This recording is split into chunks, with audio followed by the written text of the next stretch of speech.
TTD ఇప్పుడు దేశవ్యాప్తంగా కూడా అనేక రాష్ట్రాల్లో టీటీడీ దేవాలయాలు అంటే శ్రీ వెంకటేశ్వర స్వామి దేవాలయాలు అయితే నిర్మిస్తోంది. అయితే మన రాష్ట్రంలో ప్రతి దళిత వాడల్లో కూడా వెంకటేశ్వర స్వామి దేవాలయం ఉండాలని ఇప్పుడు ఒక ప్లాన్ సిద్ధం చేసింది. దానికి టీటీడీ చైర్మన్ బిఆర్ నాయుడు గారు కూడా ఆమోదం తెలిపారు. ఆయన అధ్యక్షతనే మిగతా అందరూ కలిసి ఈఓలు అందరూ కలిసి ఒక నిర్ణయం తీసుకున్నారు. ప్రతి దళిత వాడల్లో దేవాలయం నిర్మించాలని. అంతా బాగానే ఉంది, మంచిదే.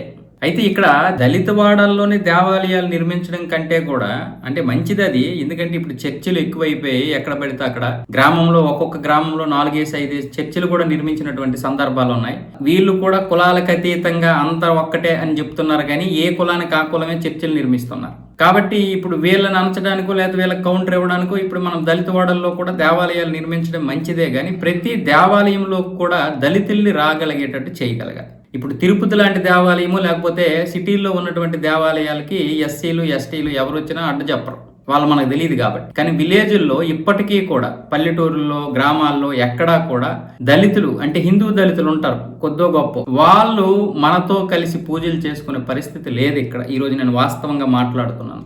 అంతెందుకు పూజ చేసే అర్చకుడు కూడా వాళ్ళని రానివ్వట్లేదు.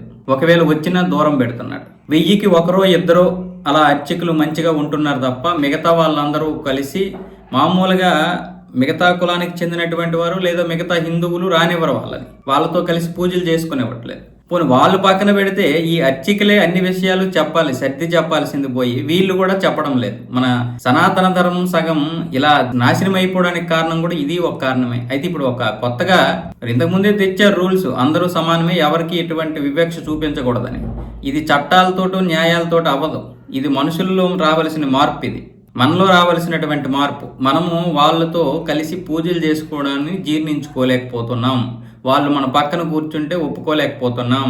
ఇది ముమ్మాటికి తథ్యం. దీని గురించి టీటీడీ కావచ్చు మిగతా వాళ్ళు కావచ్చు నిర్ణయాలు తీసుకోవాలి. ఇలాంటి విషయాల్లో మార్పు తీసుకురావాలి. అంతా ఒక్కటే అని ఊరూరు తిరిగి చెప్పగలగాలి. దళితుల్ని కలిసి వాళ్ళ హక్కును చేర్చుకోవాలి. అప్పుడు కొంతవరకు మార్పు వస్తుంది.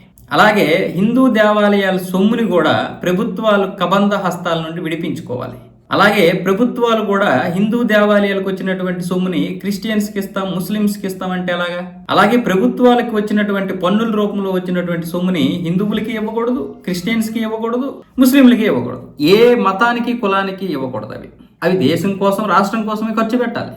మరి ఎవరు సొమ్మిస్తున్నారు? హిందువులు సొమ్మిస్తున్నారా? మీరు హిందువులు సొమ్ము ఇవ్వడానికి మీకేం హక్కు ఉంది?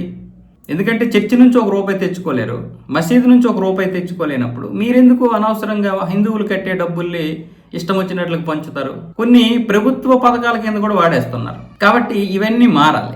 ఇవన్నీ మారాలంటే ధర్మాదాయ దేవాదాయ శాఖ అనేది ప్రైవేటు వ్యక్తుల్లో ఉండాలి. అంటే హిందూ సంస్థల చేతుల్లో ఉండాలి. ప్రభుత్వానికి దీనికి సంబంధం ఉండకూడదు. ఇలా చాలా మారాలి.